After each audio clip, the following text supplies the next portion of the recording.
Yo, what's up guys, it's Talon. Today I'm going to be bringing you guys a video about itemization. I'm going to just explain to you guys how to decide on what to build and how to figure out what to build for your specific champion. I'm not going to explain how every single item works, but I'm going to explain to you what key stats to look for and how you want to build in different games and all of that type of stuff. I'm going to use Jace as an example here.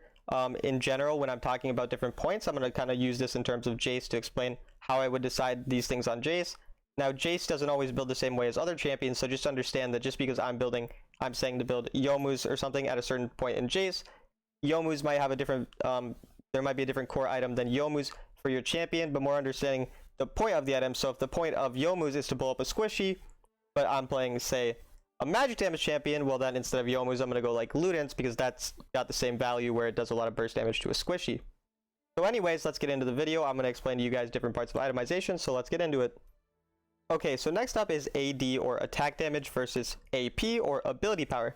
So if you look in the physical section, most items will deal attack damage in this section. So you see Bloodthirster plus 50 attack damage. What this does is it makes it so your auto attacks deal more damage, and it also makes it so that if you have abilities which scale with attack damage, you will deal more damage.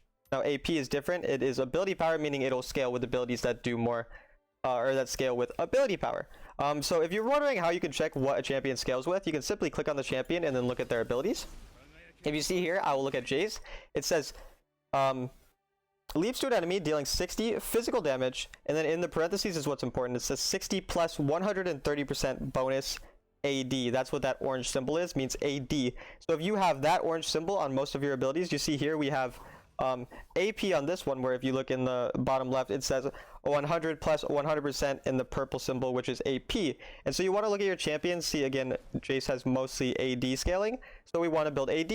Now if we look at a champion like Vex, Vex is going to have mostly AP scaling. So if the champion has mostly AP scalings, like you can read here, then you want to build AP. And if it has mostly AD scalings, you want to build AD. Some champions will have mixed, but most will have one or the other for the most part. And you want to build whatever your champion has the most damage of. And then next we'll talk about armor versus magic resist. Okay, so now going into armor versus magic resist. Now this is a pretty straightforward thing. Armor is going to prevent attack damage from dealing as much damage to you, and magic resistance is going to make it so that ability power does less damage to you. So obviously if more of the enemy champions have ability power, then you want to build more magic resistance, and if they have more attack damage, you want to build armor. Now it's important to note that armor and magic resistance can be bad to build in certain situations, and what I mean by that is you don't want too much magic resist or you don't want too much armor. You want to mix this with health, because the way that armor and magic resistance works is that the more you build, the less effective it's going to be in terms of the percentage of damage that it's blocking. It's still going to block more damage than if you had less, but at some point it becomes diminishing returns, and this is when you want to have some HP to go along with it to make it better overall for your scaling. So say that you're against a full attack damage comp and you build Guardian Angel, which you wouldn't build first normally. Maybe you build Dead Man's Plate first, and then say you just have a Protector's Vow, so you have some armor. Now because you have health in these items, it's fine to build more armor later on.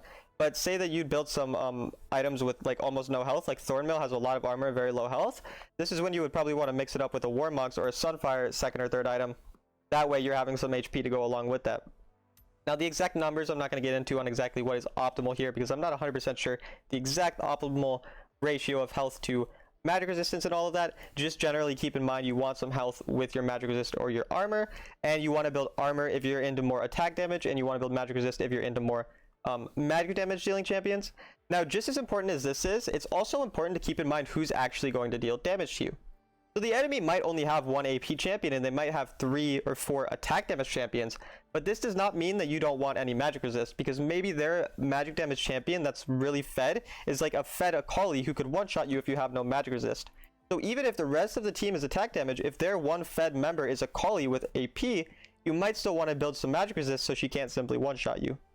But generally, the more attack damage they have, the more armor you want to build, and vice versa for AP and magic resist. Okay guys, so now I'm going to explain to you how I figure out builds for champions, and help you guys figure out how to build champs that you don't know how to build at all. So I'm just going to use Jace's example, and what I'll typically do first is I'll click on each ability and see what it scales with. So I'd obviously see here that you have mostly AD scalings with Jace. Now I know that I'm going to be building AD, so then I'd look and see what the top players are building. Don't only look at one player, because oftentimes the top player will have a troll build just for fun. you want to look through the top 10 or so, and if I look through the top 10 or so, I'm going to see that there's lethality items in pretty much all of them. That's the common thing, is there's always armor penetration, which is lethality. So every pretty much item has every build has lethality in it, armor penetration. So I know I'm probably going to need armor penetration as well. After looking at the top player builds, I'll usually go to this website called Wild Rift Fire. It's a very useful website, and I'll search up whatever champion. So in this case, I'm searching up Jace. I'm going to look up Jace builds. I'm already on it here. And then if I go in here, it says solo build, mid build, jungle build. I'm obviously trying to do mid lane. And I'll find a similar thing here. They're starting Hullbreaker, then they're going the lethality items, just like everybody else was. And so the only thing that I need to then think about here is, what do I want to do as Jace? Because they obviously have Hullbreaker in here. And I noticed clearly that lethality or armor penetration items are the core items, so I'm going to make sure I 100% build armor penetration. But now my only decision is, do I want to build Hullbreaker or not? This is going to be situational, but generally if you feel like you're going to be split pushing more, or you want to play very much for the 1v1, then Hullbreaker would be useful.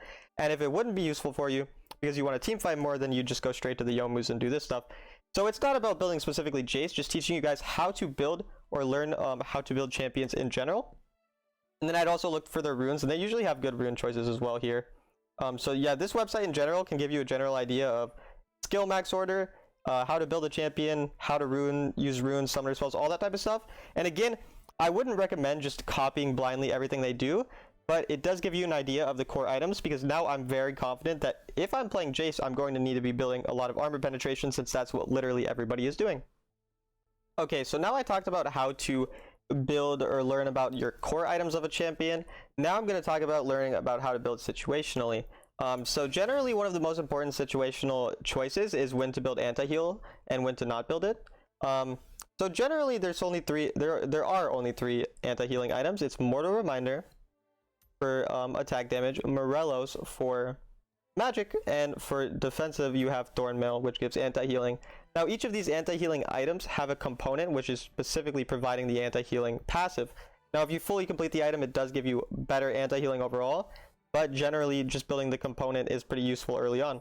Executioner's Calling is the component for Mortal Reminder, Oblivion Orb is the component for Morellos, and Thornmail has Bramble Vest as its component.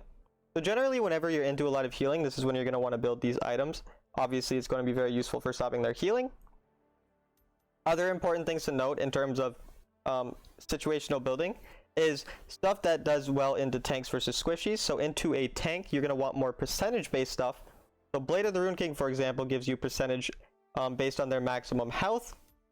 Leandri's does the same thing, percentage based on max health.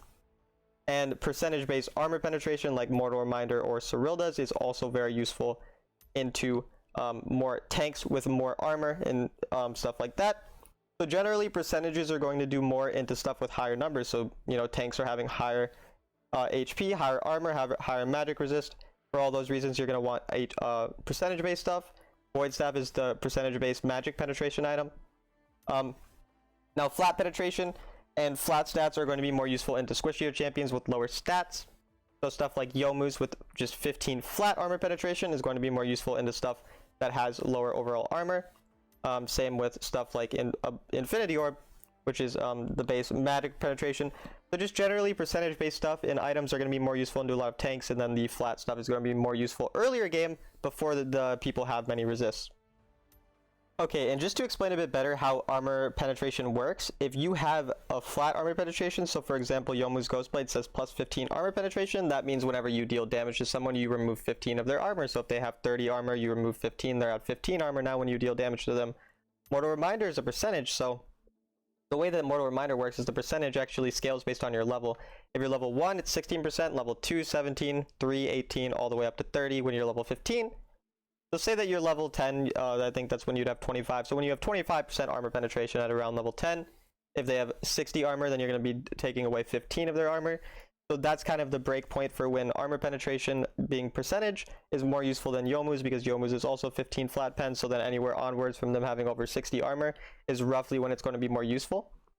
So typically, flat penetration on attack damage is going to be more useful around your third item. Is typically when you're going to want to have a percentage based penetration item if you're building full penetration. Now, magic resistance is similar, but void staff gives you a higher percentage of magic penetration. It gives you 45%, almost 50. So there, that's going to be even more useful often than the infinity orb. But of course, you then have to weigh the passives again against that. But yes, infinity orb, if they have 30 magic resist, then you're going to be taking away 15 because it's 15 magic penetration. And if you have 45% against 100 armor, or 100 magic resist rather, you're going to obviously be taking away 45. So they'll only be left with 55 versus being left with 85 if they had 100 magic resist and you built infinity orb. Okay, so now I'm going to explain the difference between building when you're ahead versus building when you're behind. So I'm not going to talk about every passive on items because obviously that would just be too much. So you're going to kind of have to read the passives yourself if you really want to understand. My goal is more just to teach you general knowledge about building, not how every item works. But to get into some specifics about building from ahead versus behind, typically when you're behind, you often want to build a more supportive style. So this might be in building tankier than your champion normally does, or this might be building items that have better passives. So one example of this, I'm going to use Jace again, just because this is generally going to be my example for this video. Serpent's Fang versus Youmuu's. So if you want to build Youmuu's, this is going to give you more damage overall because of the passive. The passive gives you some attack speed after moving around and stacking up your momentum, whereas Serpent's Fang doesn't give you that damage, but it does counter the shielding. So say that you go behind in a game, and they have a lot of shielding. Well, then it's going to be much more useful to build Serpent's Fang. But if you're very ahead and you're snowballing a game, and you're often 1v1ing people who don't have the shield, even if the enemy team does have shields overall, well, in this case, you might want to go Youmuu's because you're more playing for that 1v1. So just generally understanding when you're more behind, you've got to build stuff that's going to help your team more. So the Serpent's Fang is going to stop the shielding and help your team kind of kill those people with the shields. Whereas maybe you want to build Youmuu's because you're just going to 1v1 someone else because you're so dang strong at that point. Similar stuff is like building tankier when you're behind. So again, if I'm using Jace, say I'm quite ahead, maybe I want to build Youmuu's first item. Second item I go for a Black Cleaver. Third item I go for some Mortal Reminder. And say I'm really ahead, maybe I'll go Edge of Night next because that's more damage, more armor penetration. Gonna make me even stronger. Now say I'm not playing very well, I'm kind of behind. I build my first two items. I build Cleaver, I build Youmuu's and then Cleaver. But I start falling behind. Well, maybe then instead of dealing damage, I'm gonna want to be a bit tankier. So maybe I'll go Sterix and do a Twin Guard next there or something like that. Just to be a bit tankier because that's how I think I might be able to be useful in that game because maybe I don't have a tank or stuff like that.